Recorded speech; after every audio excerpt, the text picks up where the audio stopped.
What is up, mathletes? Welcome back to another episode of Math with Dr. Math. And today, we're going to be talking about solving equations by completing the square.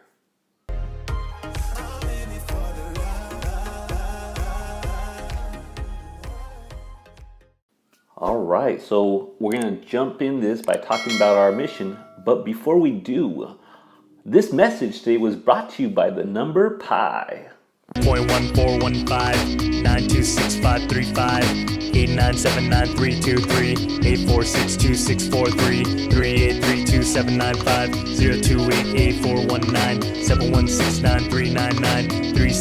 Oh no, I'm out of time.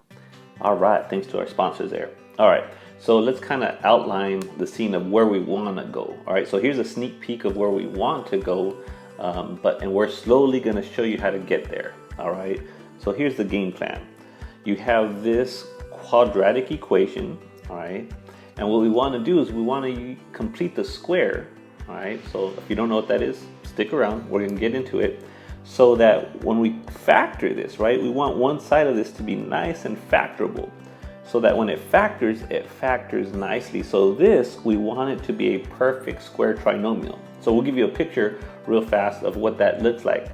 Because once it is, this equation is going to be really easy for us to solve compared to how it looked in the beginning. All right, so the game plan is, how do we get to some place like this? All right, so that's the game plan. And then from there, I'll show you how to solve it. But the hard part for students, generally speaking, is how do I get to this place here? All right, so that's one instance in which you could use completing the square. Another instance I could think of that's very popular, besides thinking of some calculus examples, is looking at a circle. So usually if a circle is not in standard form, you're going to want to put it in standard form by completing the square. So this is another instance in which you will need this tool. So today we're going to be going over the tool in terms of how to complete the square, because we want to create these trinomials. So here I have tons of trinomials examples for you so that we rewrite them so they look like some binomial squared. Because once we get to this point and we see, oh, we got a perfect square trinomial, then I want to rewrite it as a binomial squared, because once it's in this format here, it's going to be really easy to solve. All right, so this is what we're going to look at. So let's take a look. All right, so here's the process. Some of you like a process, like organize step 1, step 2, step 3. So this is for you folks. For you other folks that are like, oh, just show me how to do it and I could replicate it, we'll get to you. But here's what it looks like for you folks that like to follow steps. So if you have some a coefficient here in front of x squared, you want to get rid of that. So step 1, you divide everything here by a. So that's what you see happening here. Then this constant, right, this isn't going to have a variable, so you're going to move the constant to the other side. So that's what you see here. And so what we're going to do is we're going to try to find this missing piece so that it becomes a perfect square trinomial. So the process, what it looks like is you take half of this middle coefficient, right? You take half of that middle coefficient, and whatever you get, you square it. And this result, this is what you're going to add to both sides of your equation. All right, but again, most people, they see all this and they get overwhelmed and they're like, what the heck? And they're more confused than this guy.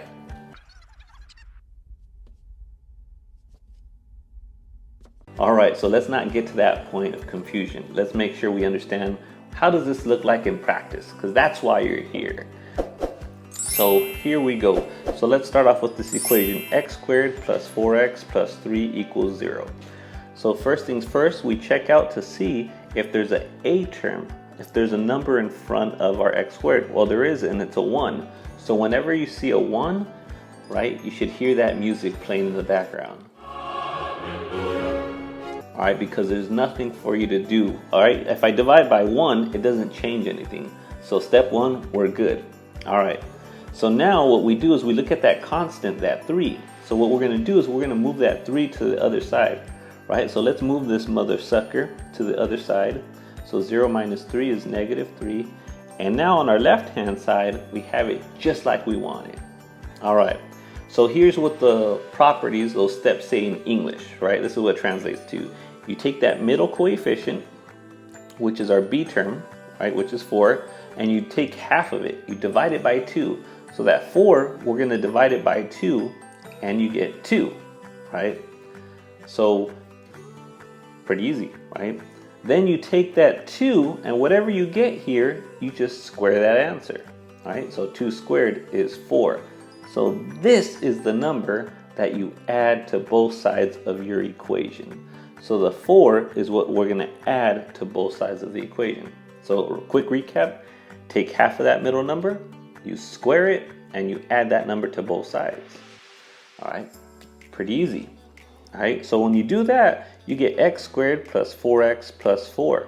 And this always, even on Sunday, is going to turn out to be a perfect square trinomial, just like you saw in all those lists of examples that I gave you.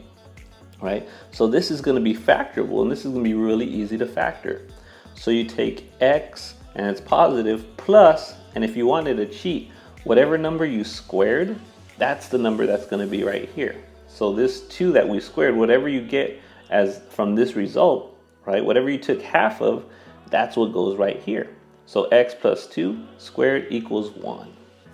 All right, and this right here, once you're at this step, you're set. Okay, the rest is pretty much easy. All right, and we'll do another example just in case you're still a little bit lost. All right, and if you're lost, make sure to call our 1-800 number, and one of our representatives will make sure to ignore you. All right, so here we are. We have x plus 2 squared equals 1. Well, how do I get rid of that square? We take the square root of both sides.